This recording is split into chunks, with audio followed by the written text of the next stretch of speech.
Çmimet janë në duart e Zotit. Muhamedi alayhi salam u rrit në një shoqëri ku shumë marrëveshje ekonomike ishin të padiskutueshme që nga koha e Babilonisë. Në lindjen e mesme, tregjet për nevojat e përditshme, siç është ushqimi, ishin rreptësisht të rregulluara. Çmimet vendoseshin nga mbikëqyrësit e tregut dhe jo nga shitësit. Dallimi ishte në atë se sa ishte shtrirja e rregullimit. Ligji hebre, për shembull, e kufizonte edhe çmimin e shitjes së tregtarit në 1/6 e kostos së prodhimit. Nëse shitësit i rritnin çmimet mbi çmimet zyrtare, për shembull, për të fituar nga mungesat e ushqimit gjatë periudhave turisë, klientët kishin të drejtë të paraqesin ankesa dhe të kërkojnë ndërhyrjen e mbikëqyrësve të tregut. Kapaciteti i Muhamedit për të nxitur një reformë rrënjësore kundër këtij sfondi të konventave të tregut u bë i qartë me vendimin e tij për të ndaluar rregullimin e çmimeve të ushqimit. Transmetimet flasin për rrethanat e kësaj ngjarjeje.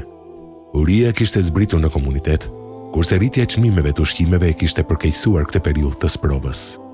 Në përputhje me praktikën standarde për kërkimin e kompensimit, te Muhamedi alayhi salam u kërkua që të ndërhynte dhe të vendoste kufizim të çmimeve. Mirë, Muhamedi alayhi salam e refuzoi këtë kërkesë, e cila për përkrahasit e tij ishte e vendimi i papranueshëm. Jo vetëm që ky vendimi ishte në kundërshtim me konventat e vendosura tregtare, por gjithashtu duke i papajtueshëm edhe me reputacionin e Muhamedit alayhi salam si kujdestar i dëmshurit të varfërve. Sa ishte i diskutueshëm ky vendim, tregon ajo çfarë ndodhi më vonë. Vendimet e Muhamedit alayhi salam rrallëherë ishin kundërshtuar, por në këtë rast erdhi deri te kundërshtimi dhe përkrahasit e tij autorizuan një folës që të ndikonte përsëri mbi të për ta ndryshuar vendimin e tij.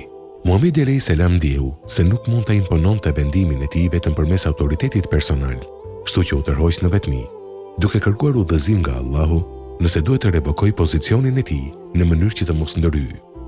Mirë, po pas kthimit të tij, ai u përball me përkrahasit e tij dhe deklaroi se lutjet e tij që autoritetit i vendoseshin çmimet mbetën pa përgjigje.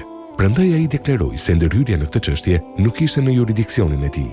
Çmimet janë në duart e Zotit, ka deklaruar Muhamedi alayhi salam.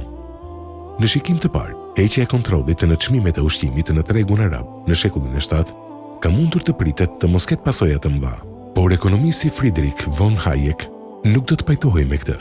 Nëse mekanizmi i çmimeve do të ishte rezultati i modelimit të menduar njerëzor, ka deklaruar Hayek, kjo do të pranohej si një nga triumfet më të mëdha të mendjes njerëzore. Kur të shfaqet ekonomia e drejtuar nga tregu dhe jo nga qeveria, pasojat e kësaj janë të pafundme, sepse marrja e rregullimit të çmimeve nga autoriteti qeveritar dhe dhënia e kësaj të drejte një dore të padukshme të tregut ka ndikim të vazhdueshëm në stimujt ekonomik, kur sipërmarrësit dhe jo zyrtarët vendosin se si do të shpërndahen resurset. Racionaliteti ekonomik përshkon të gjitha sferat e jetës ekonomike. Herodoti, Muhamedi dhe Hayeku e njohun rëndësinë e mekanizmit të çmimeve për aktivitetin ekonomik.